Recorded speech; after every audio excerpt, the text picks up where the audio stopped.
The fallopian tubes, also known as uterine tubes or salpingas, singular salpinx, are two very fine tubes lined with ciliated epithelia, leading from the ovaries of female mammals into the uterus, via the uterotubal junction.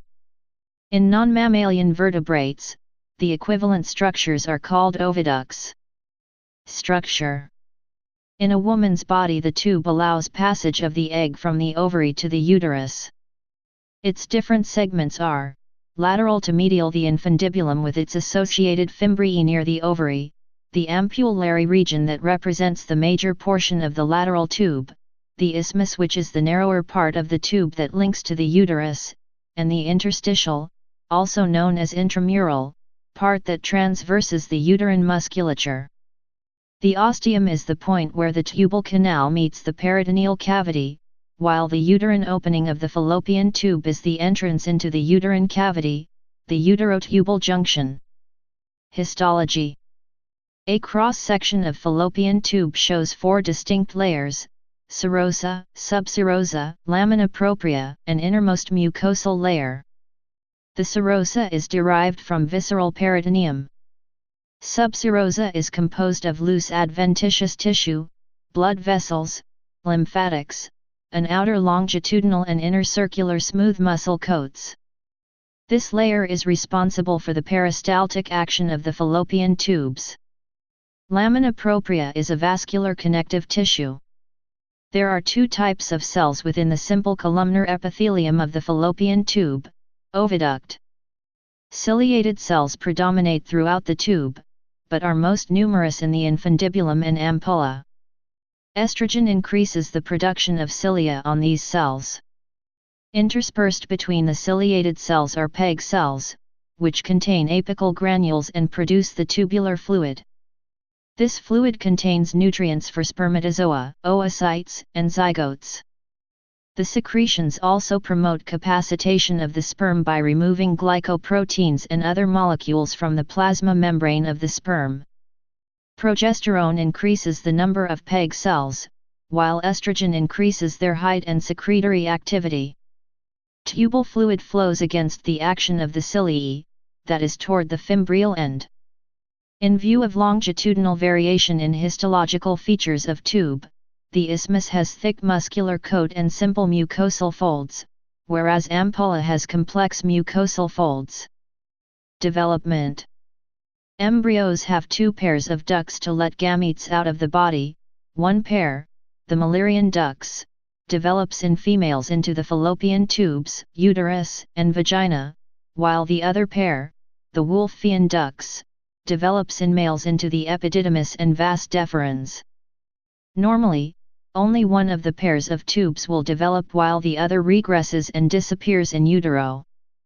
The homologous organ in the male is the rudimentary appendix testis. Function. Fertilization.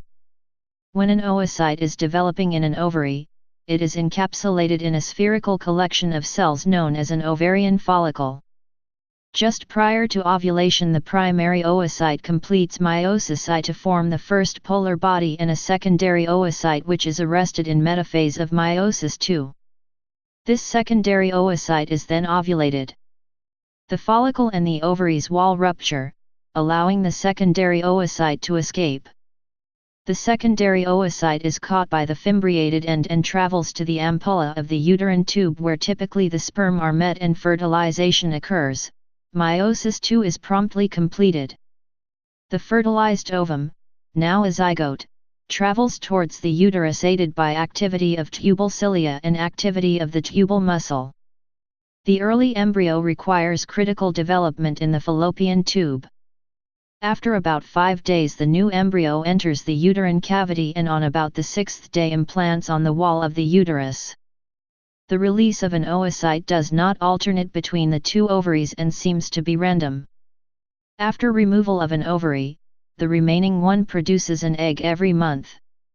Occasionally the embryo implants into the fallopian tube instead of the uterus, creating an ectopic pregnancy, commonly known as a tubal pregnancy.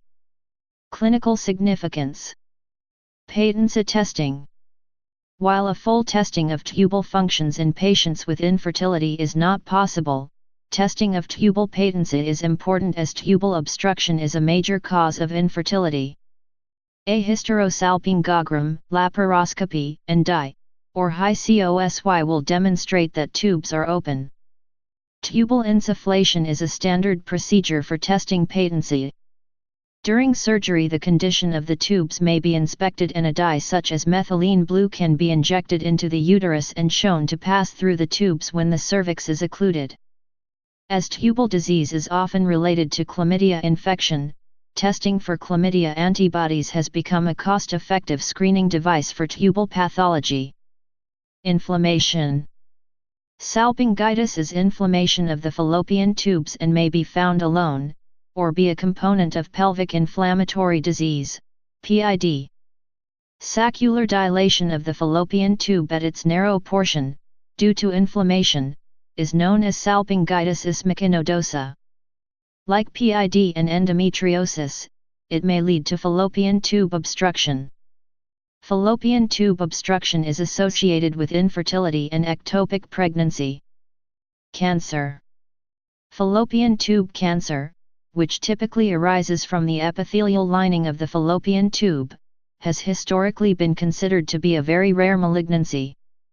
Recent evidence suggests it probably represents a significant portion of what has been classified as ovarian cancer in the past. While tubal cancers may be misdiagnosed as ovarian cancer, it is of little consequence as the treatment of both ovarian and fallopian tube cancer is similar. Surgery. The surgical removal of a fallopian tube is called a salpingectomy. To remove both sides is a bilateral salpingectomy. An operation that combines the removal of a fallopian tube with removal of at least one ovary is a salpingo-oophorectomy. An operation to remove a fallopian tube obstruction is called a Tubal Plasti. History. They are named after their discoverer, the 16th-century Italian anatomist Gabriele Falloppio, who thought they resembled tubas, the plural of tuba in Italian being tube. Though the name fallopian tube is eponymous, some texts spell it with a lowercase f from the assumption that the adjective fallopian has been absorbed into modern English as the de facto name for the structure. Please subscribe and thanks for watching.